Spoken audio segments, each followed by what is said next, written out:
revolves around connecting the community of passengers.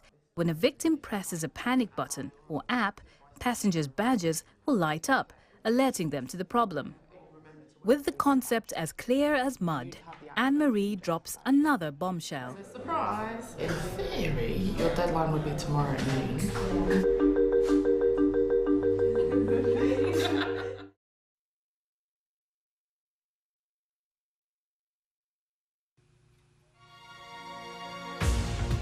This is BBC World News America. Reporting from Washington, I'm Rajini Vaidyanathan.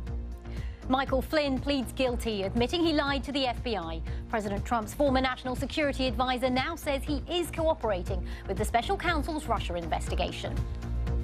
Pope Francis meets with Rohingya refugees in Bangladesh, referring to the group by name for the first time on his Asia trip. And Prince Harry and his new fiancée Meghan Markle appear at their first public engagement since announcing their plans to wed. The crowds already can't get enough.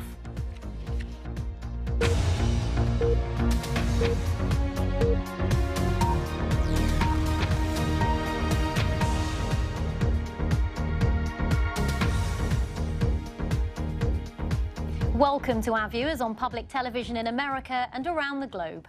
President Trump's former national security advisor Michael Flynn has pleaded guilty to lying to the FBI about his contacts with Russia's ambassador to the US. Mr. Flynn's the most senior former official to be charged in the investigation, which is exploring Russian meddling in the US presidential election.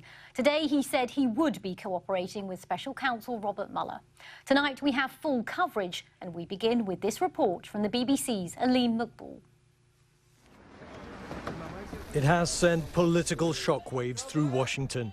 General Michael Flynn, Donald Trump's former national security advisor, turned himself in to the FBI and to a judge admitted lying about his contacts with Russian officials. In court, he was asked if he wished to plead guilty to making false, fictitious and fraudulent statements, to which Michael Flynn answered simply, "Yes, sir." My guilty plea and agreement to cooperate with the special counsel's office reflect a decision I made in the best interests of my family and our country, he said in a statement. Well, we now know General Flynn had conversations with the Russian ambassador about the possibility of lifting sanctions against Moscow. But given Barack Obama was still in the White House, he was just unauthorized to do that. But he now says, crucially, that he was directed to have those conversations by a senior official in the transition team of Donald Trump. General Mike Flynn, retired United States Army. Michael Flynn developed a close relationship with Mr. Trump during the election campaign, at one point even being talked of as a potential vice president. A truly great general right here. Mike, thank you. At the Republican National Convention, he famously led chants for Hillary Clinton to be imprisoned. Yes, that's right. Lock her up. It was revealed Michael Flynn had previously had contacts with Vladimir Putin, but he made his costly mistake late last year, after President Obama had just imposed more sanctions on Russia for interfering in the US election. On the 29th of December, Michael Flynn spoke to the Russian ambassador on the phone. On the 15th of January, Vice President Mike Pence said that sanctions were not discussed by Michael Flynn in those calls. Only after the 9th of February, when a newspaper revealed General Flynn did discuss sanctions when he wasn't authorized to do so, did pressure increase and Michael Flynn lost his job. Michael Flynn then became one key focus of the investigation into Russia's attempts to influence the 2016 election and potential collusion with the Trump campaign. The White House is now trying to distance itself from General Flynn's actions and the lies he told to the FBI. But there's no question that this latest development brings the Russia investigation ever closer to the president himself. Aleem Maqbool, BBC News in Washington. And for more on the significance of today's developments, I'm now joined by attorney Alan Dershowitz, who's in Dallas tonight. Thanks for joining us, Mr. Dershowitz. How valuable is Michael Flynn's admission to this ongoing investigation? Well, valuable in the sense that he's the highest person that they've gotten, and he probably can give them information and leads, but he's not a very good witness because he has been convicted of, admitted that he lied. And the last thing a prosecutor wants to do is have to indict his potential witness for lying. I think Mueller looked for every other possible criminal violation to try to go after Flynn on. He couldn't find any, but He could have gone after him under the Logan Act, which prohibits private citizens from negotiating with foreign governments, but that statute hasn't been used in over 200 years. So he was stuck with going after him for lying. That makes him a worthless witness. You can't put on the witness stand somebody who you've indicted for lying and who you've made a deal with. So the only value he has is both symbolic, and if he can give them leads to other more credible witnesses. And he is someone, though, who was very, very close to Mr. Trump, who now says he is cooperating with the investigation. So although you say he isn't that valuable, will his proximity to some of the key power players have some use? Yes, and the irony is that he didn't have to lie. Everything he did and lied about was lawful. It was perfectly okay for the transition to talk about sanctions, perfectly okay for the transition to try to get Russia to delay or veto the Security Council resolution. Those were not criminal acts, and he probably thought they were, which is why he lied about them. It's very unusual. Usually when people lie to the FBI, it's to cover up criminal acts. This time he lied to cover up entirely lawful acts. And so where does this investigation go from here? Well, probably the next person on the totem pole would be Jared Kushner, because according to news reports, he's the one who told him to try to get Russia to veto the Security Council resolution. But that doesn't create any legal problem or vulnerability for Kushner, because as a member of the transition team, he was doing the right thing. It was the Trump administration's policy not to have the Security Council tie the president-elect's hands by passing this resolution. And so if Jared Kushner, in fact, told Flynn to have those conversations, there's no vulnerability on the part of Kushner at all. It just may not look good politically, but there's a big difference between political sins and federal crimes. And so far, I don't see any evidence of federal crimes beyond lying, failing to fill out forms, and other kind of technical violations that don't point to the Oval Office itself. So, Mr. Dershowitz, what you're saying is that because these conversations with the Russian ambassador happened during the transition, they wouldn't necessarily pass muster to be seen as collusion with the Russians? Even if it had been collusion, collusion is not a crime. Conspiracy is a crime, but conspiracy has to be to commit an unlawful act. Any kind of collusion wouldn't be a crime. I'll give you the most extreme case. This didn't happen, but hypothetically, if candidate Trump called Vladimir Putin and said, hey, Vlad, do I have a deal for you? I want to be president. You want to get rid of the sanctions. If you, by lawful means, help me become president of the United States, you'll have a better person in office to help you on the sanctions. That would be a terrible thing, but it wouldn't be a crime. There's no federal statute that would be violated by that kind of collusion, because collusion itself is not a crime. And just going back to Michael Flynn, in his statement that he released today, he said one of the reasons he was cooperating was for his family. Is there any suggestion he may have done this to perhaps protect his son? Oh, there's more than a suggestion. Of course he did it to protect his son. I think we can assume that the deal was that his son would not be indicted, and fathers do that all the time. It also makes him a less credible witness. Any good criminal defense attorney would say, ladies and gentlemen of the jury, this man would do anything to save his son. Not only would he sing, he would compose. He would make up stories in order to create better evidence to get a better deal for his son. So he's a worthless witness, but perhaps quite a valuable source of information by which Mueller could go and try to get more credible witnesses or documentary evidence. But by himself, he's not a particularly useful witness. Well, fascinating stuff. Thanks very much for joining us, Alan Dershowitz. Thank you. And a brief time ago, we got the views from our political analyst, Ron Christie, who served in the administration of George W. Bush.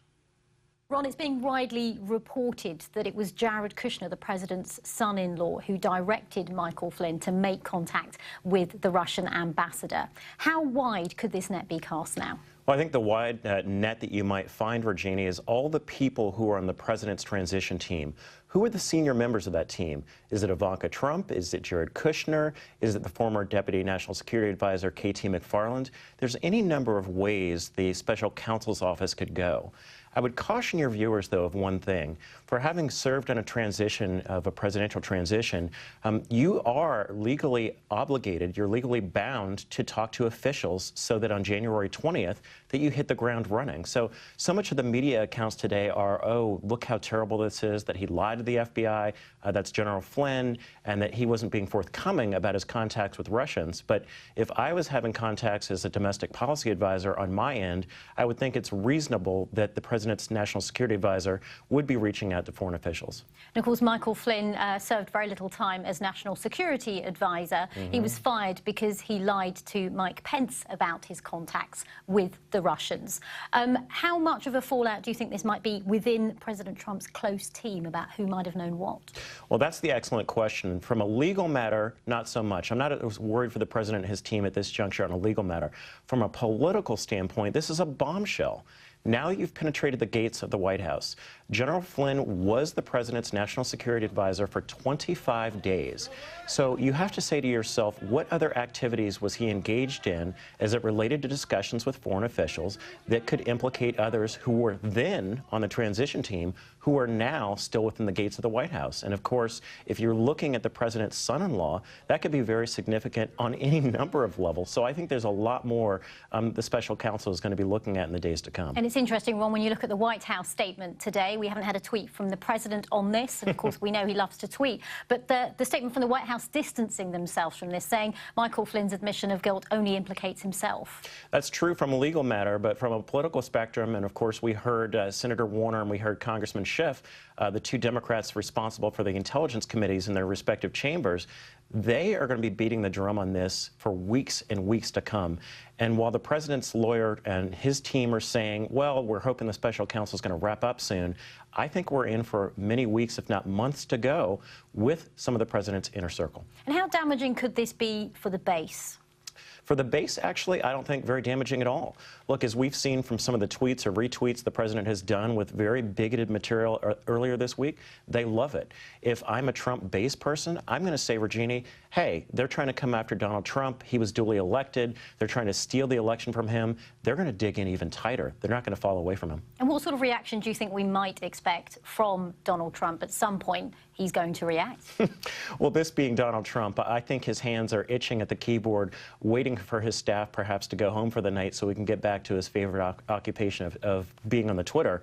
I think we're going to hear a lot from him this weekend. He's going to say fake news, nothing to do with me, I didn't break the law, no collusion, move on. OK, Ron Christie, thanks for now. Good to see you. In other news from around the world, German police have evacuated a Christmas market in Potsdam near Berlin after a suspicious parcel was found nearby. They later confirmed the package contained an improvised nail bomb. Security's been stepped up at Christmas markets across Germany after 23 people were killed in a terrorist attack on a market in Berlin last year. It's up to Ireland to decide whether Britain's latest offer on Brexit's acceptable, according to the President of the European Council, Donald Tusk. At a joint news conference in Dublin, he said Europe was fully behind Ireland's insistence that there should be no hard border with the UK after Britain leaves the EU. The subject could prevent Brexit negotiations moving on to the next phase in 2 weeks from now. For the first time during his trip to Asia, Pope Francis has used the word Rohingya after meeting with refugees in Bangladesh. Just days ago, he'd avoided that term during a visit to Myanmar, where the government doesn't recognise the group by their ethnic identity. More than 620,000 Rohingya refugees have fled Myanmar since August. Our religious affairs correspondent Martin Bashir is travelling with the Pope and sent this report. On the 5th day of his visit to South Asia, Pope Francis arrived in typically unpretentious style at an interfaith gathering in Dhaka.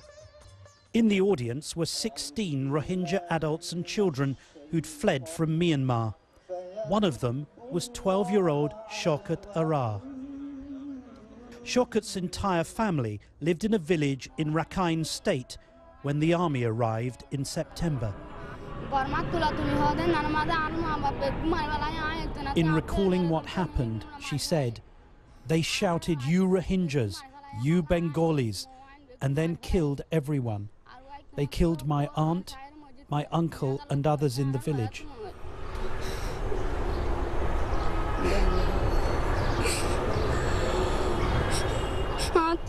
They killed my whole family. My 4 brothers, my sister and my parents are dead. I have no one left. A Catholic charity brought Shaukat to the capital from one of the camps where more than 600,000 Rohingyas have fled for shelter. The Pope invited the refugees onto the stage and blessed all of them, including Shaukat. And having not used the word once during his visit, he decided to give a name to the people and their suffering. The presence of God today, he said, is also called Rohingya. The value of the Pope's intervention was highlighted by aid agencies working with the dispossessed. I think it's very important that the Pope is keeping this up in the public imagination. He continues to talk about the issue, he continues to advocate for the rights of the Rohingya, and that's hugely important for us because we worry that this will become another forgotten crisis in the coming months where something else happens in the world, and again the Rohingya will be no longer in the media. A papal visit brought global attention to the suffering and comfort to a child who's lost everything. Martin Bashir, BBC News, Bangladesh. You're watching BBC World News America. Still to come on tonight's programme, what will the World Cup's biggest matchups be? With 195 days until the games kick off in Russia, anticipation builds after today's draw.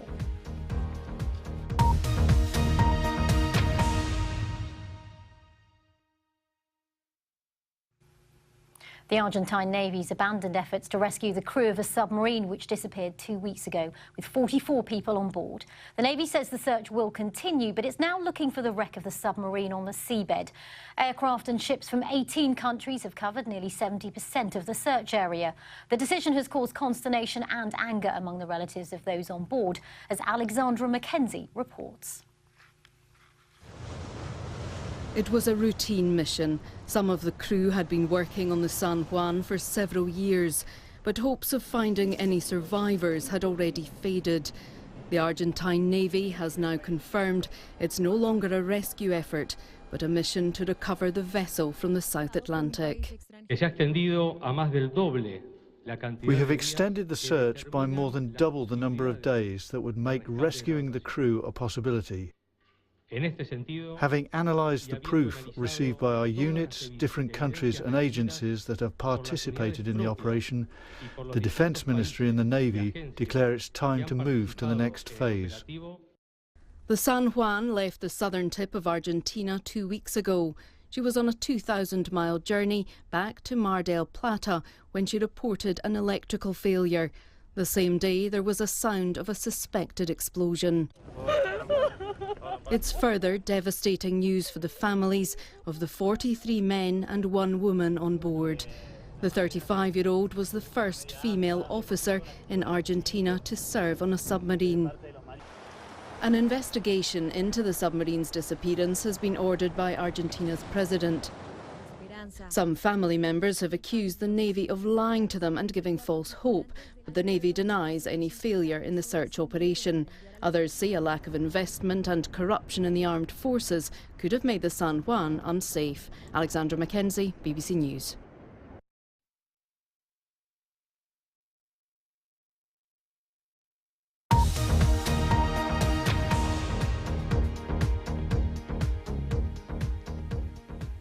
Soccer fans around the globe held their breath today as they learned who will play whom in the 2018 World Cup. The 32 qualifying teams were split into 8 groups in today's draw. The ceremony took place in Russia, the country hosting next year's tournament. So, who got lucky and who didn't? Well, to explain it all, I was joined a short time ago by our go-to soccer analyst, Tommy Smith. Tommy Smith, it's good to have you with us. So, who are the big winners in this draw? Thank you very much. Well, you know, Gareth Southgate must be doing something right. He must be living his life right because England, in my opinion, got a really good draw. They got drawn against Panama. newcomers who they should beat. That'll be their first game, and when you get off to a good start in World Cup, things go well for you. And then they got Tunisia. Okay, they got Belgium, but I mean, Belgium haven't beaten them since way back in the 30s, and there's so many of these players who play in England with Belgium. I know they're a golden generation of Belgian players, but you have two Spurs players who'll probably be playing against two Spurs players. So England and Belgium will probably be the winners of that group. There's a lot of teams here that look pretty good. I mean, France got themselves a reasonable draw. Germany looking for 2 in a row. They look like they got pretty good group as well. I mean, the Russians themselves, I'm not sure. I mean, we don't have a defined group of death. Theirs is probably the group of life, because any of them can win it. I mean, Saudi Arabia, Egypt or Uruguay, I think any of those can come out of that group. So I'm calling that one the group of life. And Saudi Arabia, Russia is going to be the opening game because, of course, Russia are the hosts next year.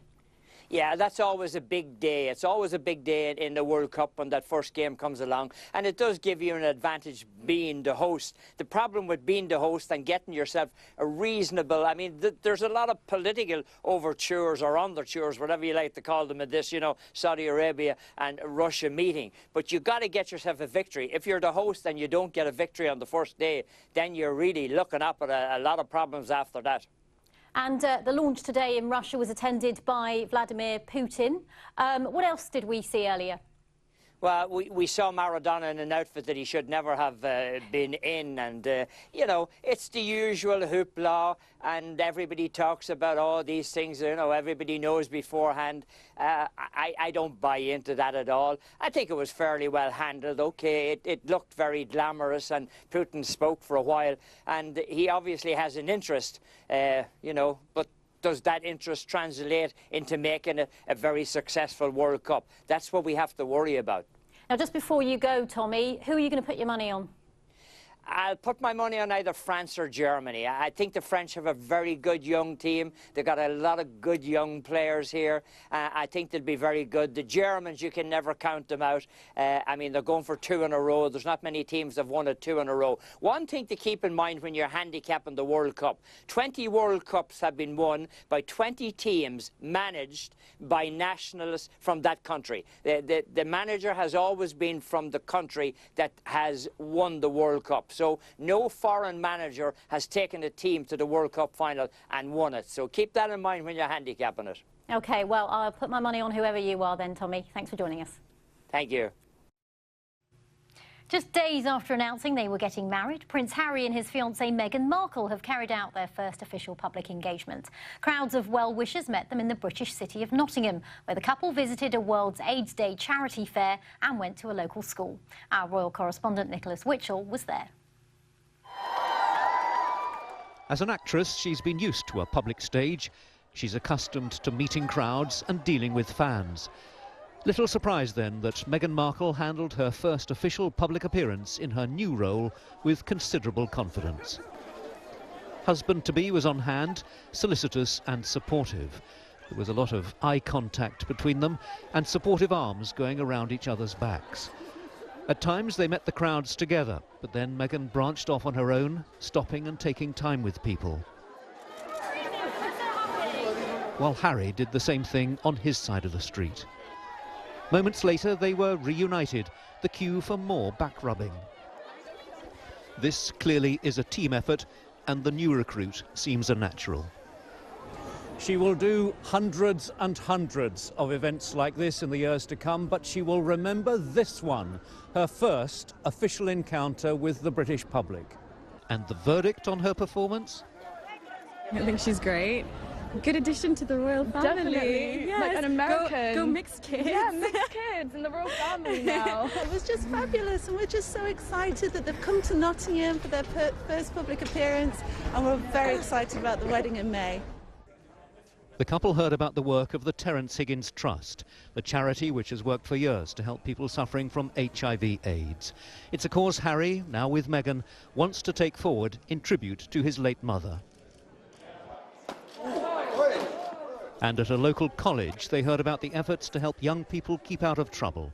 Serious issues to which Harry, through a charitable trust, is devoting serious attention. But for all that, there was no doubt who sparkled the most today, the woman with the diamond. I saw her ring and the diamond is massive. It's absolutely gorgeous. Just knowing that you're sitting near Meghan and Prince Harry, it's jaw-dropping. It's really nice. A glittering future then? It certainly seems to augur well. Nicholas Witchell, BBC News, Nottingham. And let's get a quick reminder of our top story today. President Trump's former National Security Advisor Michael Flynn has pleaded guilty